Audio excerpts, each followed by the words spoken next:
Junior ఎన్టీఆర్ను ఎవరైనా ఏమైనా అన్నారంటే ఆకాశంపై ఉమ్మి వేసినట్టేనని, ఆయన వ్యక్తిత్వం అంత మంచిదని పద్మభూషణ్ ఆచార్య యార్లగడ్డ లక్ష్మీప్రసాద్ కొనియాడారు. తారక్ తల్లి షామిలి తన జీవితాన్ని ధారపోసి మరీ పెంచిందని, అందుకే ఆయన ఆకాశమంత ఎత్తుకు ఎదిగాడని స్పష్టం చేశారు. ఎన్టీఆర్ వర్ధంతి సాక్షిగా హైదరాబాద్లోని ఆయన ఘాట్ వద్ద ఏర్పాటు చేసిన తారక్ ఫ్లెక్సీలు చించివేయడాన్ని మీరు ఏ విధంగా అర్థం చేసుకుంటారని మీడియా అడిగిన ఓ ప్రశ్నకు శుక్రవారం ఏయూ హిందీ భవన్లో నిర్వహించిన ఓ కార్యక్రమంలో యార్లగడ్డ పై విధంగా స్పందించారు. తారక్ ఫ్లెక్సీలు చించేయాలని సాక్షాత్తు బాలకృష్ణే అన్నట్టు మీడియాలో వచ్చిందని చెప్పగా, బాలకృష్ణే కాదు, ఆయన్ను ఎవరు ఏమన్నా అంతే సమాధానమని యార్లగడ్డ తెలిపారు. రాజకీయాల్లో హత్యలుండవని, ఆత్మహత్యలేనని, త్వరలో జూనియర్ ఎన్టీఆర్ ఏం చేస్తారో మీరే చూస్తారంటూ వైఎల్పీ కుండ బద్దలు కొట్టారు. సీఎం జగన్ స్వయం కృతాపరాధాన్ని అందరూ చూస్తారని, ఆయన జైల్లో ఉన్నప్పుడు కూడా తన వ్యాపారం అలాగే కొనసాగిందని, ఆ తర్వాత ఒంటి చేత్తో 151 ఎమ్మెల్యే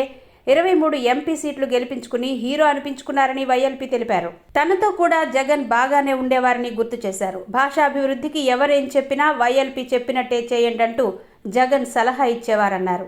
అయితే ఇప్పుడు పరిస్థితులు మారాయని, ప్రజల మనసుల్లో ఏముందో అదే జరుగుతుందని, విజయమైన అపజయమైన వైసీపీలో అందుకు జగనే కారణమవుతారని, విజయవాడలో అంబేద్కర్ విగ్రహావిష్కరణ అద్భుతమంటూ ఆయన చరిత్రలో జరిగిన కొన్ని విషయాల్ని వైఎల్పీ గుర్తు చేశారు.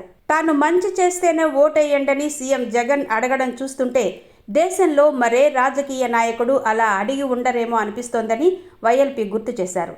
ఎన్టీఆర్ కుటుంబంతో తనకు బాగా సాన్నిహిత్యం ఉందని, ఆయన తన రాజకీయాల్లో ఏనాడు కుటుంబ సభ్యుల్ని లాగలేదని, ఆయన కుమార్తెలు దేవతల్లాంటి వారని వైఎల్పీ స్పష్టం చేశారు.